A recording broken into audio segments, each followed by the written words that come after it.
I was really surprised to see how many visuals from the trailers were actually in this first episode. I was too, actually. A lot from the trailer was here. And we were speculating on things for the whole season on some of those scenes, and they were in this episode. I know. And it didn't ruin it. No.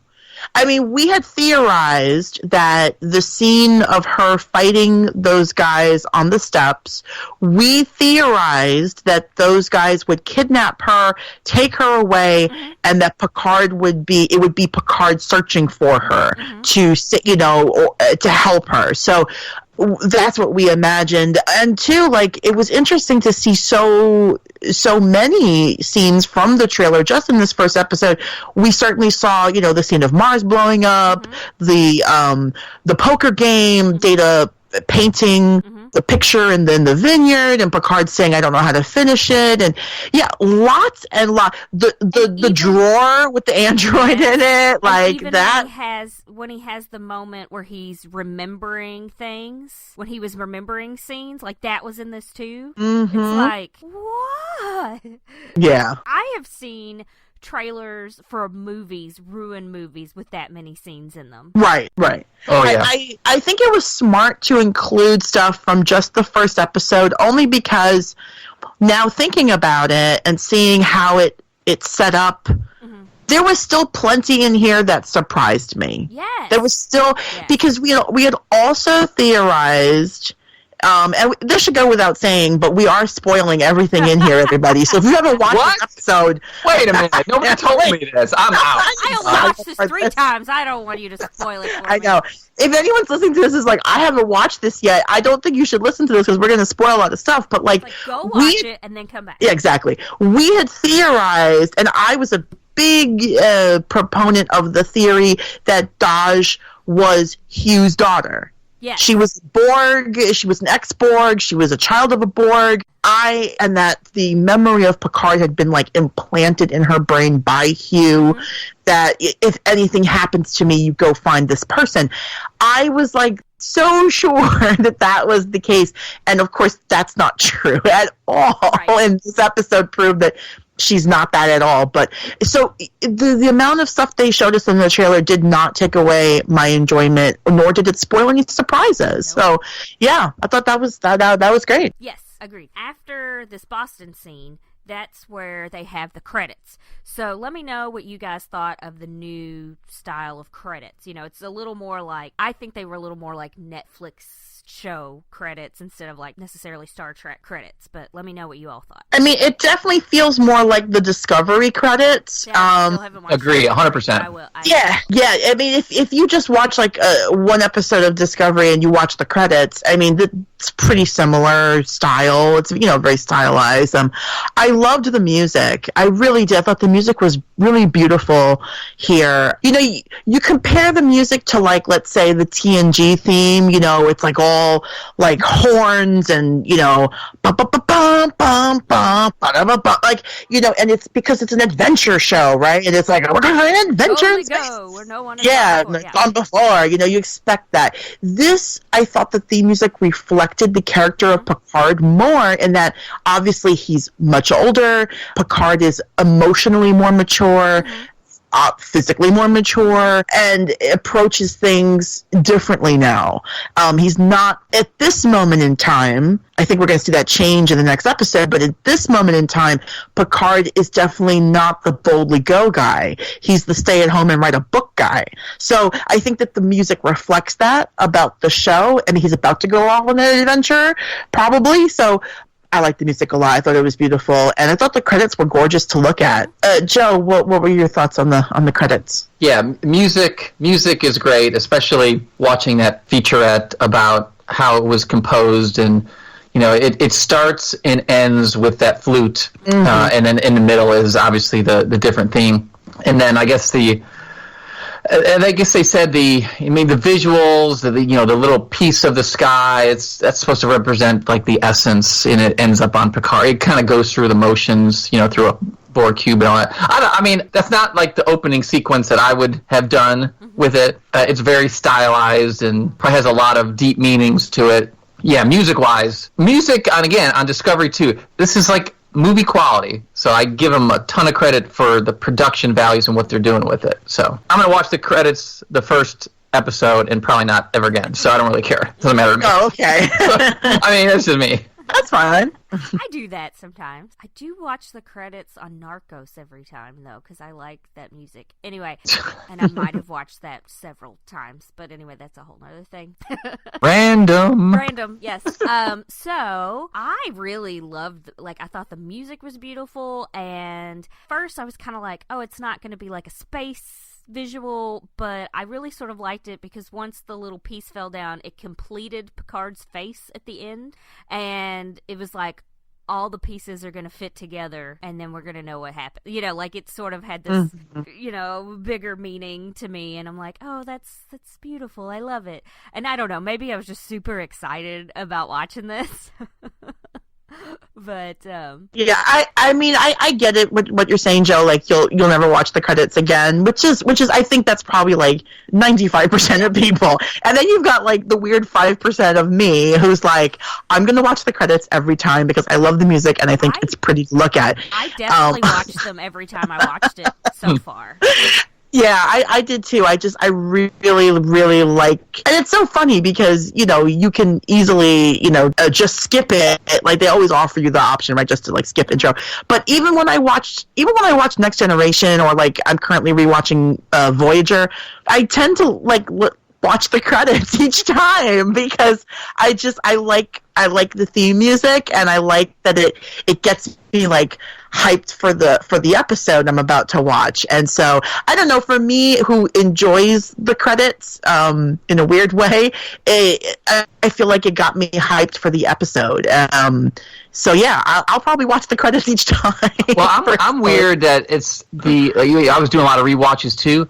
But one show I've always watched the credits on is Deep Space Nine because I love that theme. Mm-hmm. That's a beautiful theme. And then the especially early on, it was the visuals were kind of plain, and then as you moved to the seasons, they had like more ships coming and docking. Yeah. Then you had the Defiant and all that. I just love that Deep Space Nine. It's just so majestic. Mm-hmm. Absolutely. Yeah, I have to say, I think overall most Star Trek. Even when I rewatch TOS, I listen to the and those credits are hashtag basic. It's just people's names, but it's the music. It's such a familiar, do do do do do do. I always listen to it because to me it's like, oh, it's time for Star Trek, and I love listening to it. So yeah, I think I like the credits like a lot. They were. I thought they were great. Yeah, I don't know. I might watch them every time because it's. I know when I was binge watching episodes of Next Generation, I would just have to skip it because it's like I can only take da da da da da. So yeah. That's fine. It just gets so exuberant at the end, right. Crescendos, and it's like, yeah, I was glad that it had good music since, I'd heard about the whole thing from Enterprise. Is that the one that's got the weird music? Yes. Okay. It's the only one that has a theme song with words. Yeah, that's weird. And I haven't seen Discovery, and by the time this posts, I still won't have seen any Discovery, so I didn't know what kind of music it had.